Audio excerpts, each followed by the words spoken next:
September 29th, 1893. Delphine Transit Log. 4:44 a.m. Underway early to try and beat the storm. Crickets are loud. The river is flat. Mr. Owl missed logging the passengers. Marked down who I saw aboard. Crew: Captain Lafitte, Mr. Owl, Mr. Douglas, Scrawlback Jim, Jellicoe Bennings. Passengers: Mr. and Mrs. Carmichael, Frederick Delowitt from Algiers Ice. Rest unknown. 6:45 a.m. The river is cast in gray light, higher than this time last year. A row of houses sit half-flooded and sunk. There are children on the roofs throwing rocks at us. The captain is thumbing the hammer on his rifle, and I don't bother to stay his hand. 8:15 a.m. We took a deep wake portside and passing a lumber barge. Something heavy dislodged in stowage, and Jellicoe and Scrawlback started to scuffle. Captain stepped in and slapped them both in front of the Carmichaels. No one will say what they're transporting down there, but Frederick said he heard whispering from one of the crates. 10:10 a.m. Nearly broadsided an oak tree felled by the wind, gusting up to 25 knots already. Captain doesn't seem concerned. He's excited. I would be too if my duty was to drink on deck all morning. 12 p.m. I saw the gust blow a circus tent clear into the river, and knew there'd be people caught inside the flotsam of canvas and logs. Steered away as best I could, but couldn't stop in time on account of it blowing over 35 knots. The passengers don't know. I had Mr. Owl clean the blood off the bow. If this storm wasn't haunted, it's going to be now. 4 p.m. Captain won't let us turn back. The storm is burn-marked clouds. The wind is getting stronger. Tastes like ash. Every omen of a hurricane is upon us. If we survive this, I'll make sure the captain never sets foot on this boat again.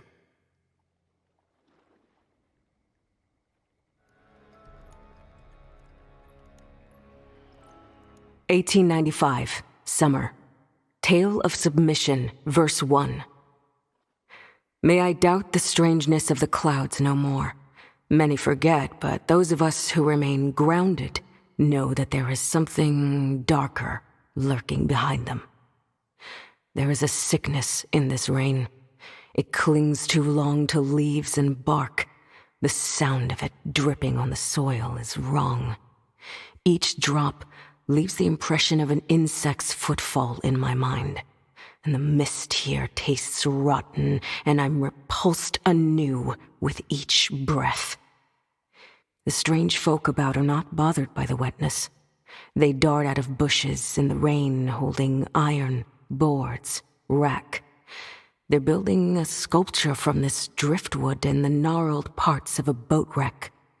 They carry each piece as a sacred object, a rare treasure. They are too caught up in their work to notice me. I slunk to the altar they constructed and discarded the secrets of my honor to its tainted form. In return, I have gained a shadow, an extra shade over my own. The corrupted cannot see me now, not the hives with their screeching and swarms blown like leaves, not the armoreds strung with wild barbed wire. If I'm quiet, I slip between them. I'm a shadow thin enough to cut light. With the bayou's blessing, I can hunt the miscreation known as Rotjaw. But I have lost something. When I close my eyes, I see veins of silver. They are my own veins, but it is not my blood inside them. It is blood from a different land. I feel it. Something else seeing through my eyes instead of me. something beckoning me to kneel on the banks, to kiss the tracks of the beast with its jaws open to the clouds. The beast that drinks this rain and wishes upon us the foulest season of rot and bloom.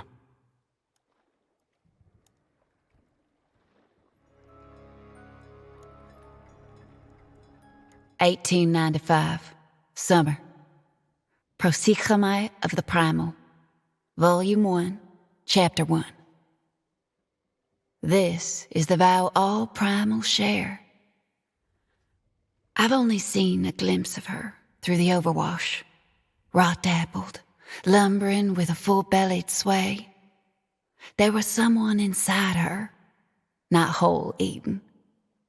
They shot a gun through her flank to escape, but she tensed, twirled the angels of her stomach, and crushed them so only an arm dropped out.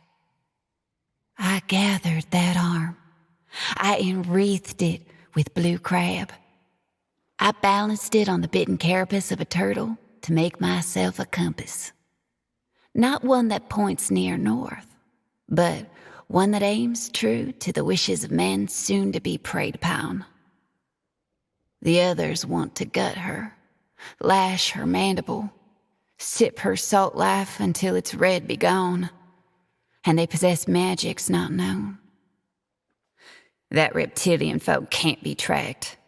He has gained some instinct, some knowledge of my presence without regard for the direction of the wind or sound. Like he smells the blood beating in my heart. His children are easily followed.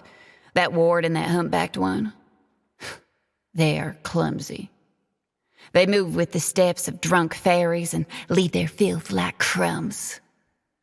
I can lick a beetle and tell of their direction. That is the filth they leave behind. If there is a testament to be writ here, it will be through our prosychomai, this prayer that does not cease. We will come face to face with her. We will offer her the miracle of many fleshes. We will feed her until she cannot move. Around her, we shall make a shrine. But I will be the one to sit atop her. I will have a throne in these waters at last.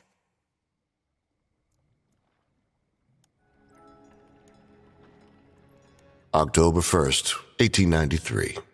Delphine Transit Log. 2 a.m.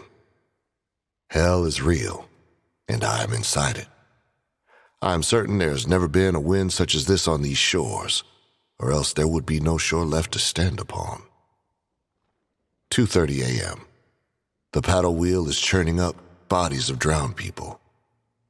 They're bursting on the deck when they fall. 2:45 a.m. We pass through a wall of insects. It seems everything is made of them now. Some have burrowed into the bodies on deck. 2:55 a.m. A wave reached so high it broke the windshield, brought with it a 6-foot bull shark. It's thrashing at the back of the pilot house. Some massive beetle is screeching inside its mouth. 3 a.m. The captain left us. I saw him. There was a kind of lightning I've never seen before, and it scared him. It scared him worse than it scared me. It struck the boat, and the sound of a gong rang out from the cargo hold. The captain jumped overboard, holding onto a whiskey bottle. I'm the only one who saw him do it. No one is going to believe me. 7 a.m. We are lost. This is not a poetic statement of the ship sinking. We are somewhere that in no way resembles any causeway, inlet, marsh channel, or tributary on the map. At first I thought it would be on account of the tide surge. Everything is flooded. But no, we are somewhere else. The storm seems to have put us in its eye, and the breeze is calm, steady. I would say it blows from the southwest, but the compass is erased. I mean to say something has cleared all markings from it. One more note. The sun didn't rise. I think the storm is eating it.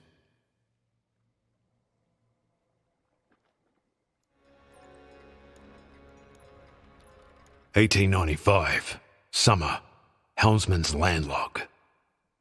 The smuggler's pact is to put gold before souls. If they don't bleed money, I don't care what risks they take. But the captain smells land-worn. A coward, even. He clings to his rifle and sweats. She's near. He sputters. Rimbo, Jazz, into the dew reeds to look for the cargo. Don't linger at the trace. Get in the reeds, they do. They slide through the pluff, mud, and heron bones. Me and the captain wade across the still water and take cover behind a palm fringe. We watch them get distracted by the trace. The creek trembles. It shivers, rattles my knees.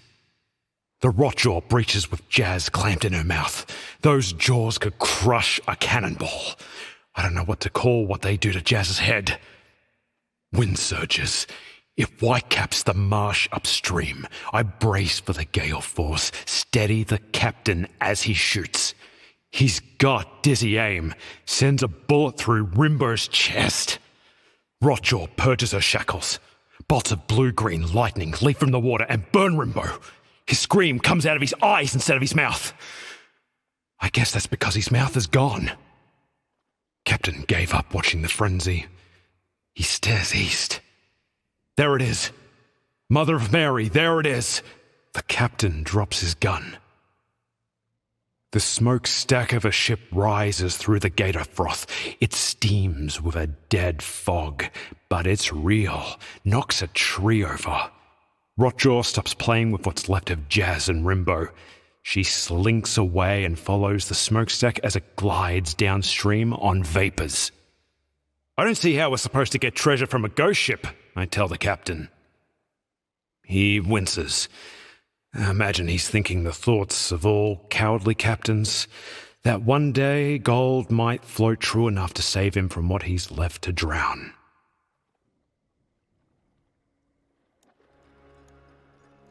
"1895, summer.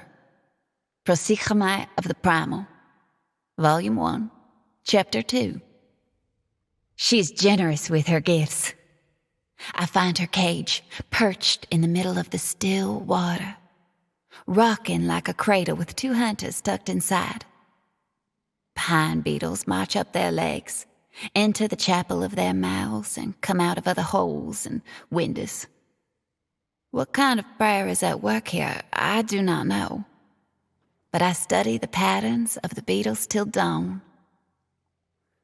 The metal of the cage trap is soaked in her blood. I taste it. I feel its rot melt and molt and multiply. She is healed through the things that hurt us. And this is a special wonder to me. On those metal ribs are all sorts of wire spools, veins from machines, things pretending to be alive. It disgusts me. A plate welded on one of the nodes reads, Algiers Ice Company. Curious, the science that crowns the ribs of our queen. Whatever the reason, it is sacrilege. I spear a catfish and touch it to one of the cage spikes. Lightning sparks and smokes through its gills. It doesn't turn to ice. The sound of it is loud, foolish, causes someone to find me. I feel their soul as gentle as a moth lands on a skull at night. A pollen of orange filtered in the darkness of my vision. An instinct. This sense is new. A gift from her. And it will keep me safe. I pick up a railroad sledge from one of the dead hunters. It is slick with tied rot, oyster filth. I slide quiet, crouching around bundles of pampas grass till I hear the person swish their cane in the water. I time my movements with the swaying of the tall stalks. My legs move as hers move. I am silent in the stream. I raise the hammer, and know that I am blessed. I let the hammer fall and know that I am blessed.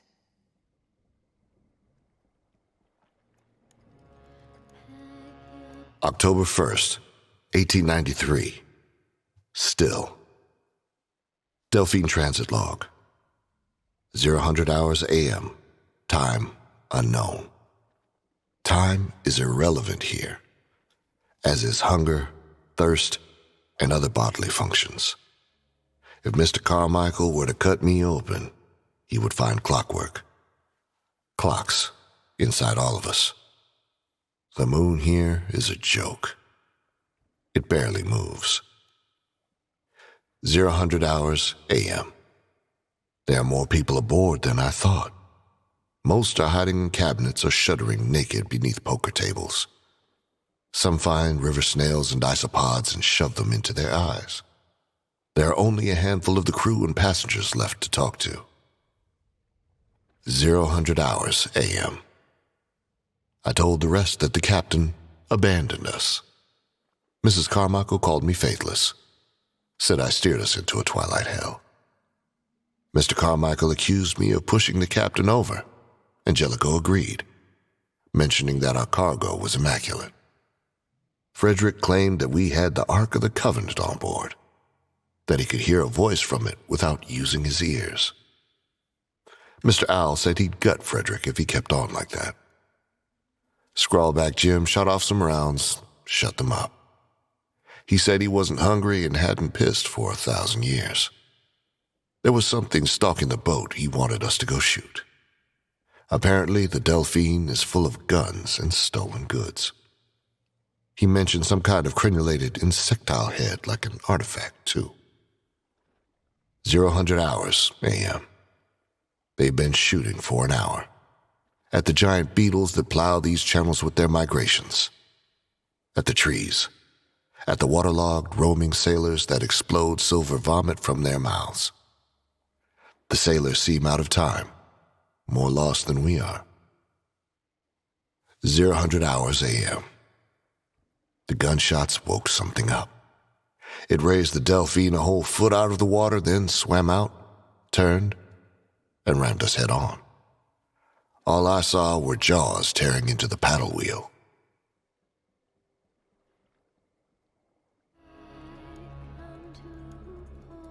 "1895, summer. Helmsman's landlog. They say time heals all wounds, but it runs like water and drowns the unwary. When you untie me, I'm going to stab you, the rat told me. She was wet and shivering. I shoved a rag into her mouth, smeared grease across her eyes out of courtesy. Testing the powers of a ship curse is brutal work. Captain left to talk to that man, Finch. Orders were to see if the Delphine had blessed us. I went beside Glib and the gunrunner by the altar we found. I didn't feel this would work. The rat was in the middle of the river. She couldn't move a finger lashed to that tree. I shot first, hit her in the shoulder. She didn't make a sound. Glib and the gunrunner shot her next, both in the legs. She made a sound then. It was muffled through the rag. I watched her through my scope. Damn me if I don't speak true. The water boiled at her waist. Her skin spit out each bullet. The holes closed, all healed by the water. I shot the knot, let her loose. Glib spat tobacco at the altar. This don't mean anything. The Delphine is running from us, the gunrunner told me. From the captain. We hadn't seen or heard the rat swimming. She was just there. Tucked a bayonet into Glib's ribs. Before I could cock her hammer back, she shanked the gunrunner in the neck and stuck me in the armpit. I've seen men shredded by anchor chains, slit at the throat by crane wire. Somehow we bled more than all of that. Go on, boys, the rat said. Time for your bath. We stumbled into the stream and the water boiled at our waists. Glib murmured something about mermaids drowning. Our cuts healed. Water turned to blood. The rat pointed north of the bayonet, to where steam rose above the trees. and a boat's ghostly engine struggled.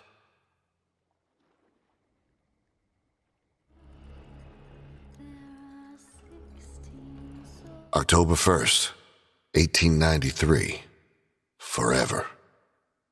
Delphine Transit Log, 0000 hours a.m. It seems we've been underway for 10,000 years. It feels like I'm made of ley line and fog. Mr. Carmichael can't leave the saloon without licking 5 barnacles in ritual sequence. North, south, south, west, east, south. Mrs. Carmichael lives inside what remains of the paddle wheel now. She hugs the axle and spins with each turn. Sometimes I hear her singing. Frederick has been building a contraption. He says he can use it to transport us home. When he leaves the cargo hold, I go and break parts of its cage.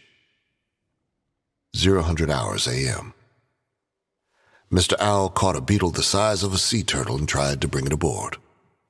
He was going to try eating one again, but that alligator lurched out of the water and snapped his arms off. Mr. Owl won't be flying anytime soon. Again, that young girl was on the banks, watching, moving her hands all strange. Maybe she can control that thing. Maybe she can control all of us. 0000 hours a.m. Mr. Owl has rotted from the inside out. Last word he spoke was Rotjaw. 0000 hours a.m. After the 5th attack by the Rotjaw, we were boarded by a man on a rowboat, some stranger we'd never seen before. It shocked me. It ruined my view of this place as pure and chartless. The man said our cargo was special. He said the insectile head buried under the guns was special. Julius Caesar sacrificed a goat on that very relic, the man said. Napoleon Bonaparte tried to feed it to his horse, too. He said the object once showed a man how to make the very first fire. He said if we shoved it inside that alligator, we'd all go home. He tapped the deck with his cane when he said, home.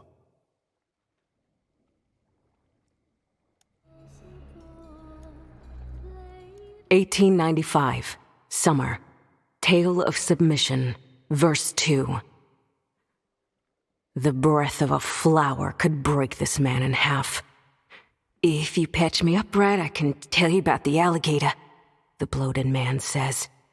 He's been wet for a long time. His skin is sick from the rain. The sores seem like a mole he should not have touched. His many broken bones were splintered by a heavy hammer. The man was brought to me by the wolf pack. Their leader kicks him in the ribs. I smell blood on them. There was a fight. They want me to heal them. If they betray this kindness, I can squeeze their life back out. They hand me a trait totem. I grip its skull and channel the restoration within, as I have heard done before. The thing is dark and hot, and its energy is strong. I feel blood multiply inside the wolf hunters, and the mold withers away from the lowly man's flesh. The totem vanishes. You are Mr. Shari? I ask. A weak name. A name for a worm. Even a worm has seen things you have not. He stands. I hand him a stick instead of his cane. How has this Rotjaw come here? I place my hand over his on the stick. I squeeze hard enough to make him bleed again. There is a man who has traveled to another place, the land of the dead. He brought something back and used this monster to do it. He's selfish. Where is he? Does he too have the name of Worm? No, he has the name of a bird, Finch, and I know where he'll be when the sun rises. Will the Rotjaw be there? I draw a grub on the man's face with his own blood. Yes, she strikes at the sun like men break their teeth on gold.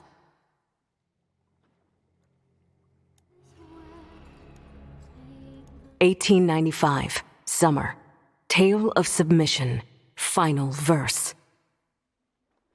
I'm riding her snout through the wind, and her mouth is creaking open. The murmuring deafens me.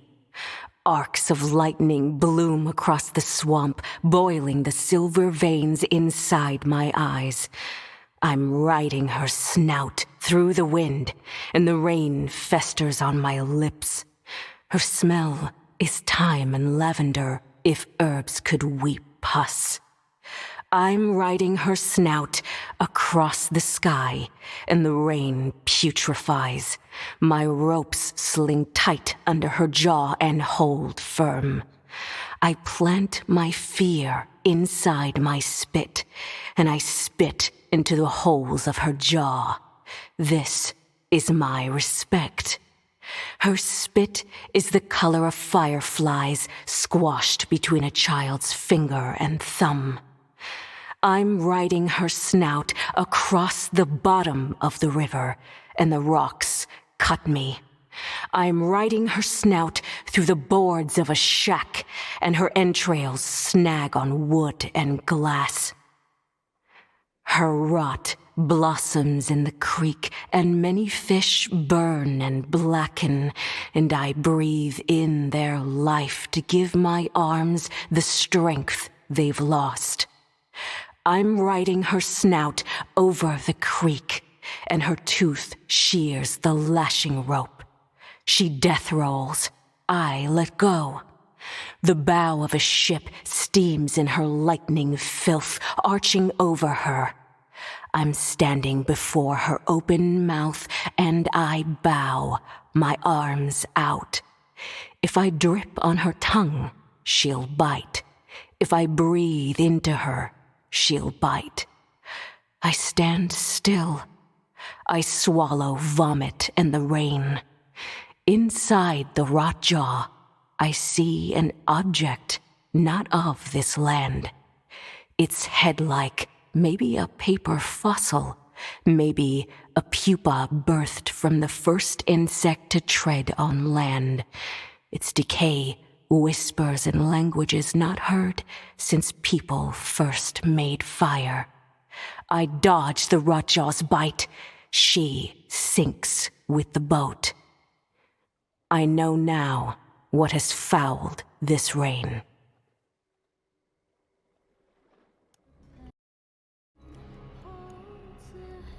"1895, summer. Prosychomai of the Primal, Volume 1, Chapter 3.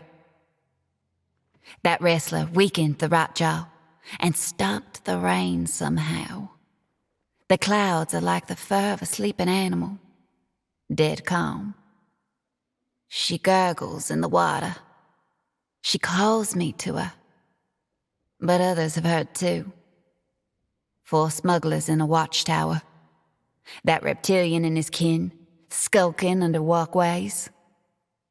A shield of hunters caring for the grounded behind the trees. The skinned one rushes from the roots of an upturned tree. Muzzle fire flares from both his hands.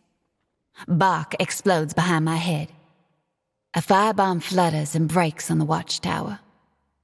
As a moth might were full of moonshine and lust. Those grounded hunters bring a grunt horde led by a host of hives.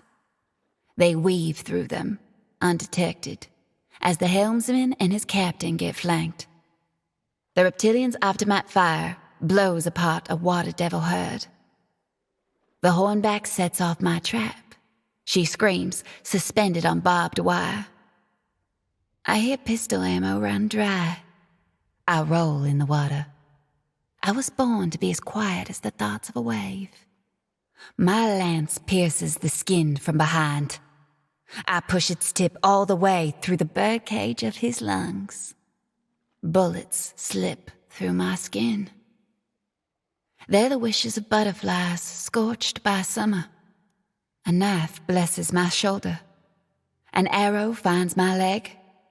The pain rings a cicada in my ear. But I am relentless. I've made it to the rotjaw. I touch her for the first time. The heaving, pulsing wildness of her. I bleed all the blood I have left into her mouth and banish her soul as mine is leaving too. I find the ghost of her hand and hold it.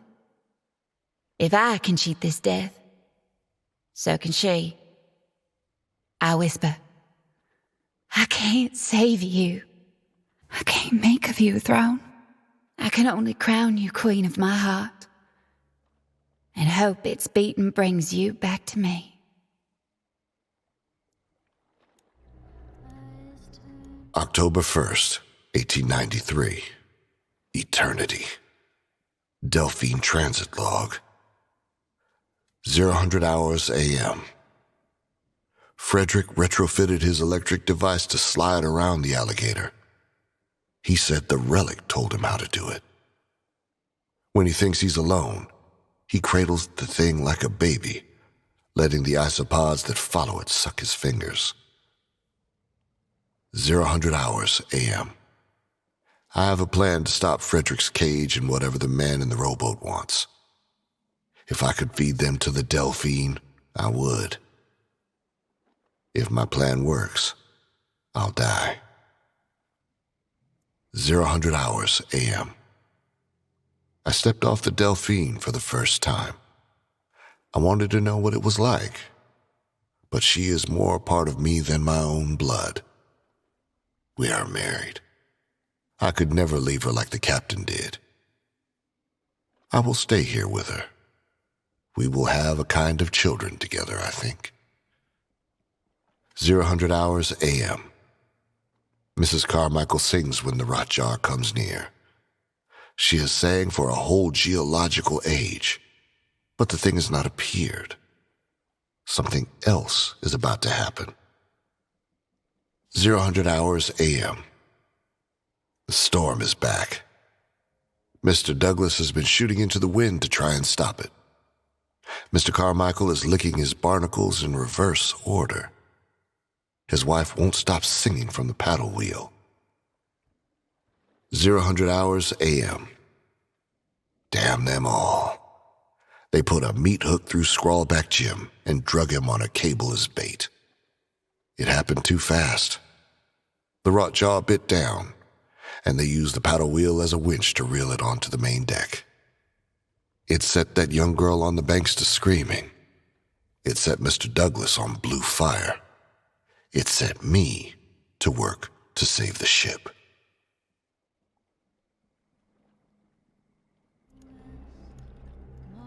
"1895, summer, helmsman's landlog. The Delphine rained down from the sky. She broke apart as cursed as any shipwreck could hope to be.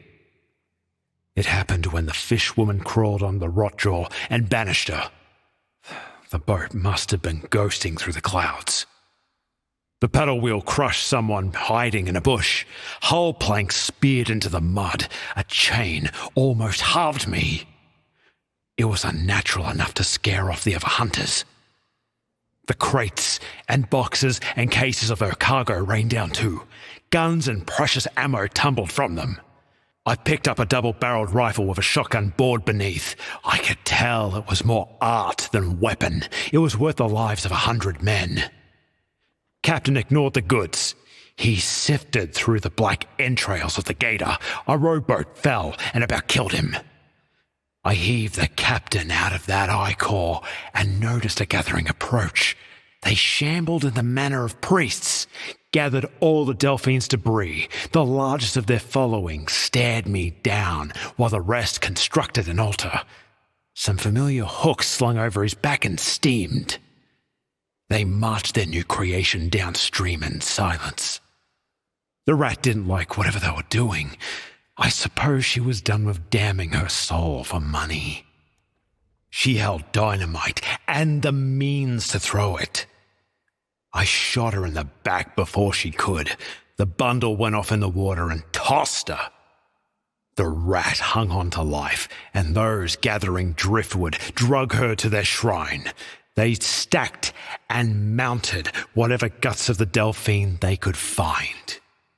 They readied their ritual. I watched the rat's soul get turned inside out and absorbed. It looked like a cloud. It smelled like the rain.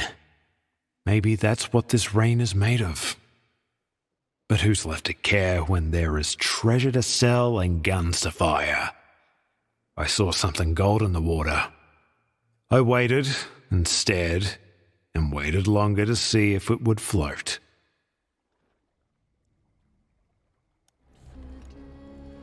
October 1st, 1893. Time has an end.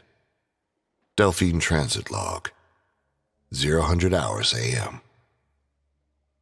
Frederick has doomed himself and the crew. But not me. Not the Delphine. His cage fit around the alligator, and he took that relic and activated it, and I saw Mrs. Carmichael flash to steam. The beast is loose and destroying the saloon. I pocketed a poker chip for luck and crawled into the boiler, sealed it from inside. I will give all my blood to the Delphine if it will keep her afloat. 0000 hours a.m. This is a miracle. The ship has chosen me. It will not let me die. The fires in this engine have not burned me yet. They have not consumed the ship's log for fuel so that I may keep riding. The Delphine knows I'm inside her. She knows I'm home at last. 0000 hours a.m. All is quiet. I knew the gator had won when the fire around me turned to pale green lightning. I see more stars in these sparks than the sky could ever hold. 0000 hours a.m. I'm drifting away. My arm is gone, turned to ash and steam to give the Delphine breath in whatever water she sails now. I will continue to ash away. I will become one with this ship. I will whisper forever that she needs no captain. 0000 hours a.m. My legs go next. My spine blooms with a special kind of decay. In the dark, in the flash of lightning strikes, it looks like I'm becoming a flower, a daffodil for the Delphine. 0000 hours a.m. I am almost complete. Just ribs, a shoulder, my riding arm. My skull has departed ahead of time. I cannot see, but my thoughts are everywhere. I will become 100 altars to her. I will turn souls into deckhands, mates, and chambermaids for her. She will always remember me. I will always be her shadow on the tide.